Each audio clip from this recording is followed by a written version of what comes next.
realiti yang dihadapi ribuan pelajar di luar bandar. Di era digital ini, masih wujud jurang antara mereka yang mempunyai akses kepada teknologi dan sebaliknya.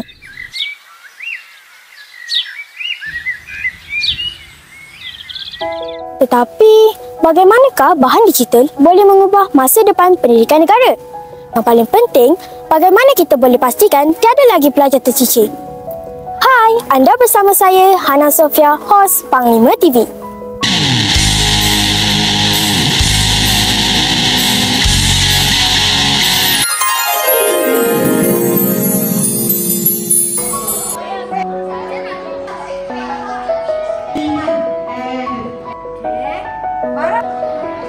Peranti digital sebenarnya boleh dikatakan sebagai satu alat bantu mengajar yang boleh menjadikan pembelajaran di kelas sangat interaktif dan menarik.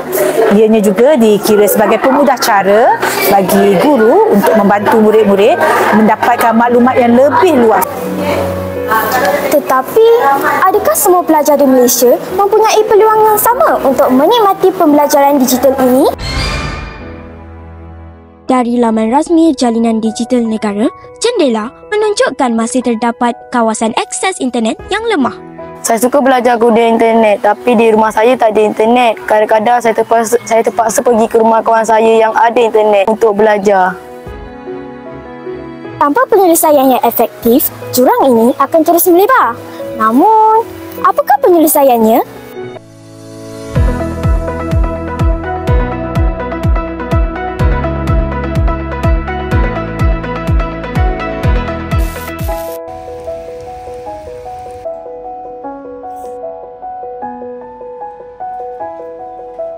Di sinilah peranan sebagai maklumat nasional atau National Information Dissemination Center.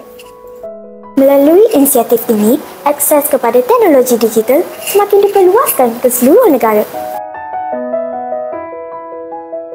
Nadi ini merupakan salah satu projek yang dilaksanakan oleh Suruhanjaya Komunikasi Multimedia Malaysia, capaian internet secara kolektif, di mana di Nadi ini disediakan pencapaian internet yang bersesuaian untuk komuniti setempat lah. Jika tak ada internet dekat rumah, kita boleh datang terus ke Nadi. Yang kedua, objektif Nadi adalah untuk memperkasakan komuniti. Dekat Nadi sekarang ni terdapat pelbagai jenis kelas, terutamanya kelas-kelas di atas talian lah. Nadi juga terbuka kepada komuniti tempatan ataupun komuniti berdekatan untuk penggunaan peranti-peranti. Misalnya ada pelajar yang tak ada komputer atau peralatan perkakasan, mereka boleh datang ke Nadi untuk menggunakan komputer untuk membuat kerja sekolah. Keseluruhan dalam Malaysia terdapat 1097 buah Nadi.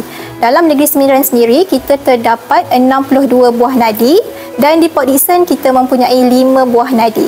Antara program-program Nadi yang khasnya untuk pendidikan digital, yang pertamanya adalah e-tuition yang mana kita panggil dia DILIA, khas untuk pelajar tingkatan 4 dan juga tingkatan 5. So yang seterusnya kita juga ada program Tini TechGIS yang mana berkaitan dengan coding ataupun pengekodan seperti microbit, robotik dan juga Python serta lain-lain.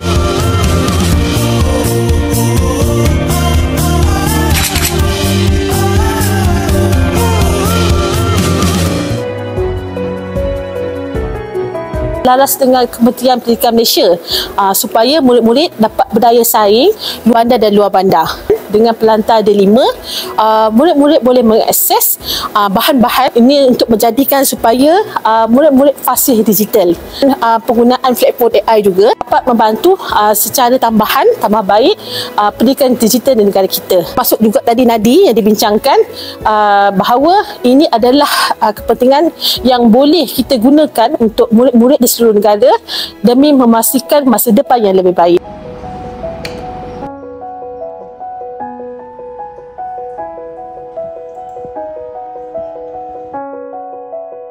Kita harus bersama-sama memperkasa pendidikan negara kerana bahan digital bukan hanya hak milik segelintir tetapi menjadi hak milik setiap insan yang ingin belajar. Sekian saja paparan kali ini. Panglima TV, jadikan hari anda berinformasi. Piu piu. Saya kena pandang kamera ke saya kena bercakap?